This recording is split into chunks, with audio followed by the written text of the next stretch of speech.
Napakinggan nyo na po ba yung Agos ni Josue Agos? Hindi pa, actually. Hindi pa. We can, definitely.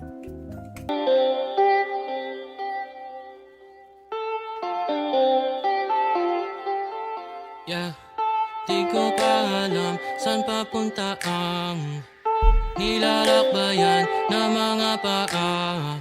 Okay. May patutunguhan ba sa musika? Bahala na basta alam ko lang mahal ko siya. Hey.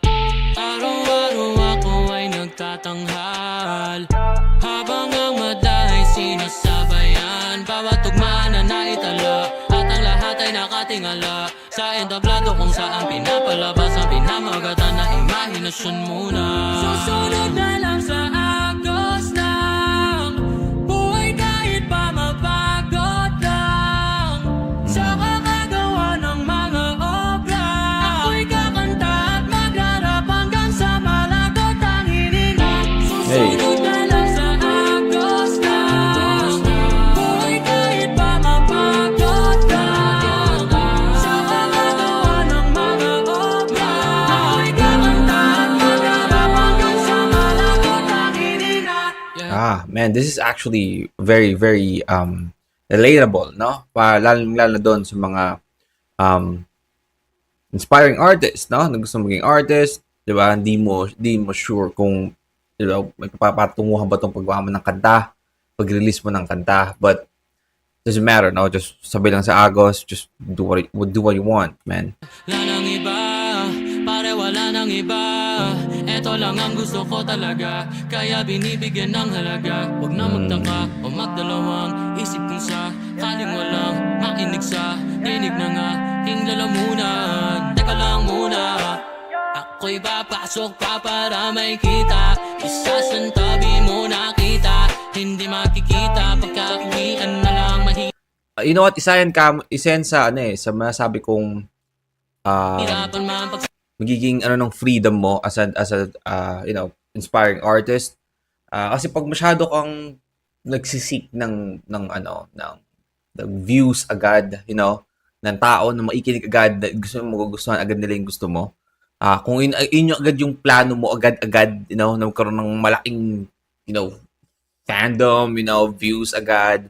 The first time mo palang gumagawa ng kanta. Parang paano sabihin to? Parang makakahon ka. Kasi parang, ano ba yung mga uso ngayon? Ano ba yung mga usong tunog? Gagayahin ko nga itong mga usong tunog na to. Yung mga ganun. Mawawala na yung totoong ikaw. Diba? Mas maganda nun is payaan mo muna. No? Ilabas mo lang kung be yourself. Kasi umpisa pa lang naman eh. Diba? Umpisa pa lang. Wala pa namang fandom eh. Diba? Wala pa yun yung pinakamagandang time para mag-experiment ka. No? Lalo mo i-express yung sarili mo. Diba? Pag may nakinig sa'yo, may you know, nakasabay sa kung ano yung trip mo, ano yung trip ng music mo, man, yun yung mga magiging totoong talaga, totoong fans mo, totoong ko-follow sa'yo, no? tinabay ka sa aking kabuhayan, pinapatay ang aking sigla, ikaw ang enerhiya. Susunod na lang sa agos ng buhay kahit pa mapagod lang sa kakagawa ng mga obra. Ako'y kakanta at magharap hanggang sa malagot ang hininga. Susunod na lang sa agos ng Josue has a vocal as well.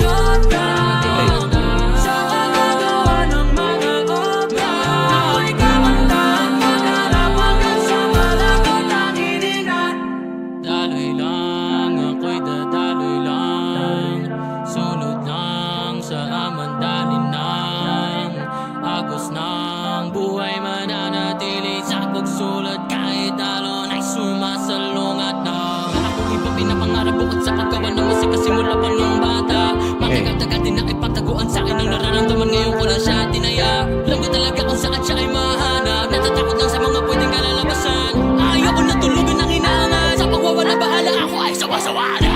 Susunod na lang sa Josue screaming. tulugan ng hinangan, sa pagwawala bahala ako ay sawa-sawa na.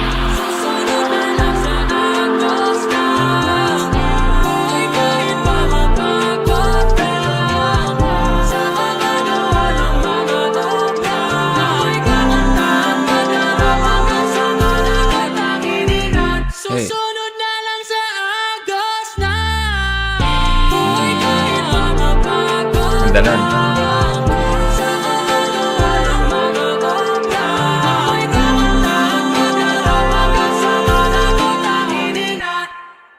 Let's go. By the way, ang ganda ng cover art na ito. na ang daming detalye dito na gusto kong tingnan na lupit ng cover art. Alright. Again, that's Josue, no? Agos. Again, very relatable, no? Especially if you are uninspiring or you want to be an artist, no? Napakagandang kanta. Lalo yung last part doon, gusto ko yung flow niya sa last part. Thank you, Ms. Jezzy. Sino ba nag-request nito? Sorry. Is it Jezzy? It's Purple Iris. 20. Thank you for this song. I mean, it seems like this is the first time that we actually listen to Josue, no? Just Josue lang talaga. And this is 5 years ago. Wow.